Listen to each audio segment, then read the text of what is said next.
Bismillahirrahmanirrahim. Alhamdulillahi rabbil alamin. Ar-Rahmanir Rahim. Maliki yaumiddin. Iyyaka na'budu wa iyyaka nasta'in. Ihdinas siratal mustaqim. Siratal ladzina an'amta 'alaihim ghairil maghdubi 'alaihim waladdallin.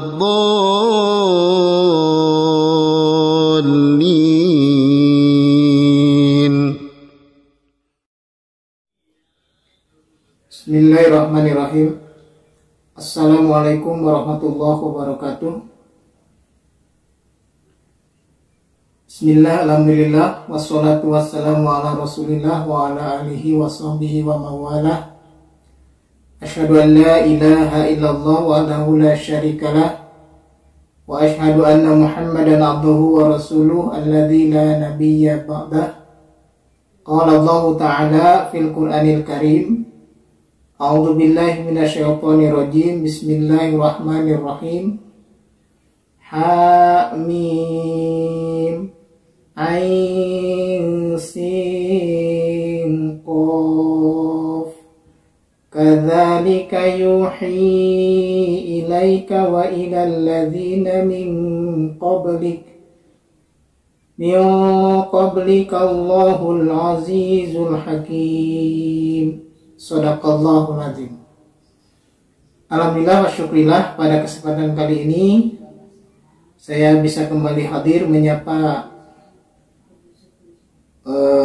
sahabat semuanya, yakni melanjutkan kembali kajian yang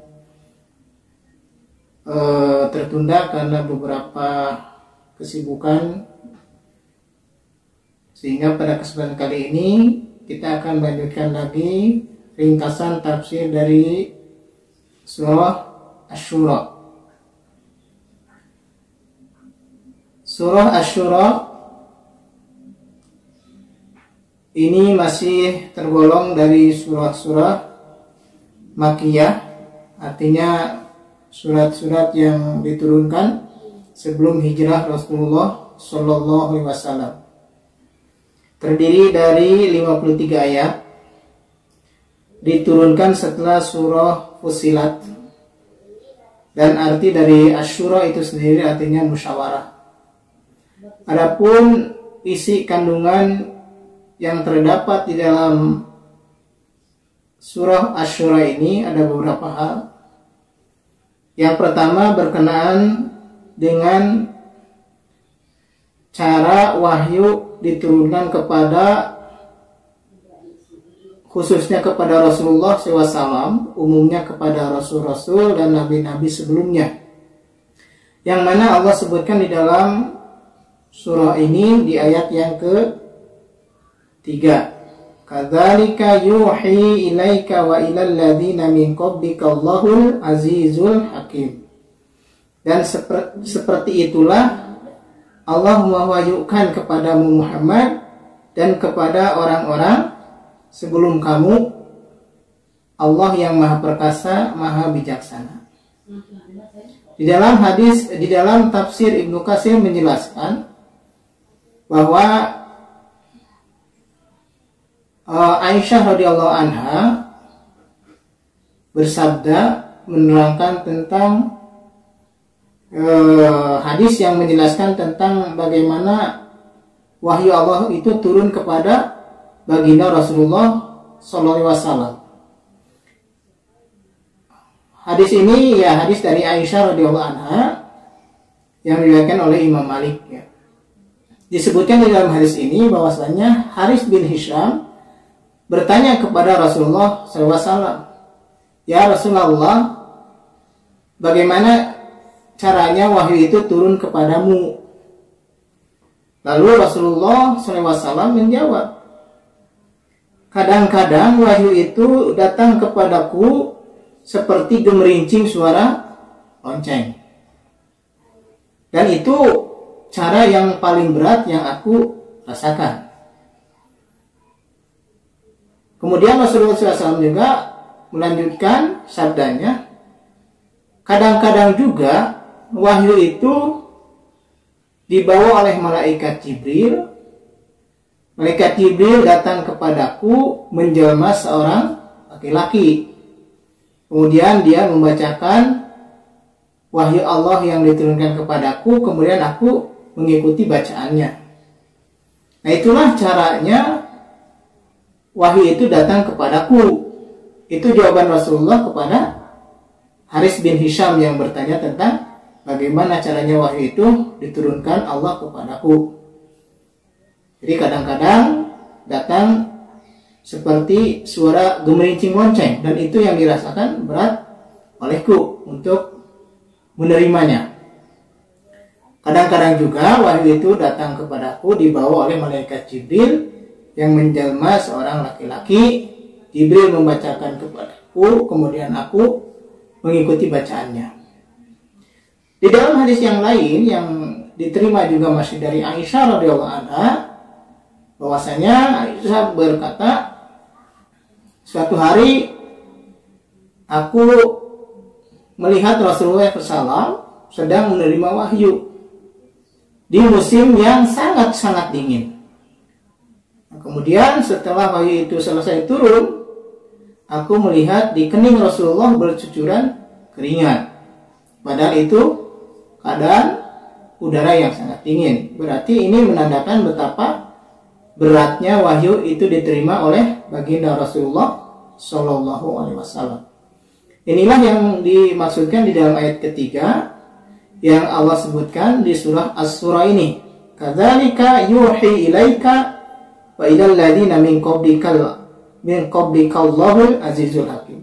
Seperti itulah Allah mewahyukan kepadamu, ya seperti tadi ya, seperti gemerincing suara lonceng atau melalui malaikat Jibril sebagai utusan Allah untuk menyampaikan wahyunya. Nah, itu poin penting yang pertama. Kemudian poin penting yang kedua, ini menjelaskan tentang bahwasanya Al-Quran diturunkan oleh Allah kepada Rasulullah dengan menggunakan bahasa Arab. Dan ini Allah sebutkan di dalam surah ini di ayat yang ke-7. Wa kadzalika auhayna ilaika Qur'anan Arabiyyan litundhira ummal qura wa man haulaha. Dan seperti itulah kami wahyukan kepadamu Muhammad Al-Quran Arabian dengan menggunakan bahasa Arab, litundhira agar engkau memberi peringatan ummal qura kepada penduduk qura, maksudnya kepada penduduk Mekah, wa man haulaha dan orang yang ada di sekitarnya. Nah, ini poin yang kedua, bahwa Al-Quran itu Allah tegaskan kembali diturunkan dengan menggunakan bahasa Arab. Kemudian poin yang ketiga, bahwasanya Allah mewasiatkan atau mensyariatkan Islam ini kepada nabi-nabi sebelum Rasulullah. Ya, di situ disebutkan di ayat yang ke-13-nya Allah menyebutkan syara'a lakum minad dini ma wassa bihi Nuhan walladzi auhayna ilaika wa ma wassayna bihi Ibrahim wa Musa wa Isa an aqimuddin wa la tatafarraqu fih. Ya. Jadi Allah telah mensyariatkan kepada kalian minaddin dari agama ini. Ma wassa, apa yang telah dia wasiatkan, bihi kepadanya Nuhan, kepada Nabi Nuh, walladzi auhayna dan juga dan kepada orang yang kami wahyukan ilaika kepadamu Muhammad, wa ma wassayna bihi dan kami juga telah mewasiatkan dengannya Ibrahim kepada Nabi Ibrahim, wa Musa, Nabi Musa, wa Isa dan Nabi Musa, an aqimuddin agar kalian menegakkan agama ini. Artinya Islam ini sudah Allah turunkan kepada nabi-nabi sebelum Rasulullah SAW, yaitu Nabi Nuh, Nabi Ibrahim, Nabi Musa dan Nabi Isa dan Nabi Muhammad yang disebut dengan kelompok Nabi Ulul Azmi. Itu poin yang ketiga ya. Kemudian yang keempat ya, Allah juga menyebutkan tentang bagaimana orang-orang kafir minta disegerakan akan adanya tegaknya hari kiamat. Ini menunjukkan bahwasanya mereka itu menantang, tidak percaya, tidak yakin akan adanya hari kiamat, sehingga mereka menantang segera ditegakkannya hari kiamat. Sementara orang-orang mukmin merasa takut akan kejadian hari kiamat. Dan ini disebutkan oleh Allah di dalam surat Asy-Syura di ayat yang ke-18. Yasta'jilu bihal ladzina la yu'minuna biha. Orang-orang yang tidak beriman itu minta disegerakan akan datangnya hari kiamat. Walladzina amanu mushfiquna minha. Sementara orang-orang yang beriman mereka takut minha dari terjadinya hari kiamat. Ya. Nah, itu poin yang keempat. Dan yang terakhir yang menjadi menjadi nama surat ini yaitu bahwasanya Asy-Syura musyawarah ini baru disebutkan oleh Allah di dalam surat Asy-Syura ayat yang ke-38 yang menyebutkan bahwasanya salah satu ciri dari orang-orang yang taat kepada Allah, yang patuh kepada Allah adalah diantaranya mereka bermusyawarah dalam menetapkan sesuatu urusan di antara mereka. Yang Allah sebutkan di ayat yang ke-38 surah Asy-Syura ini ya. Walladzina istajabu li rabbihim wa aqamus shalah wa amruhum syura bainahum wa mimma razaqnahum yunfiqun. Ya. Nah, inilah poin-poin penting di dalam surah Asy-Syura ini. Mudah-mudahan ada manfaatnya apa yang telah saya sampaikan, dan mohon maaf apabila ada kekurangan ataupun kesalahannya. Ini kebenaran mutlak itu datangnya dari Allah Subhanahu wa taala. Kesalahan ya itu mutlak datang dari diri saya sendiri. Billahi fi sabilil haq.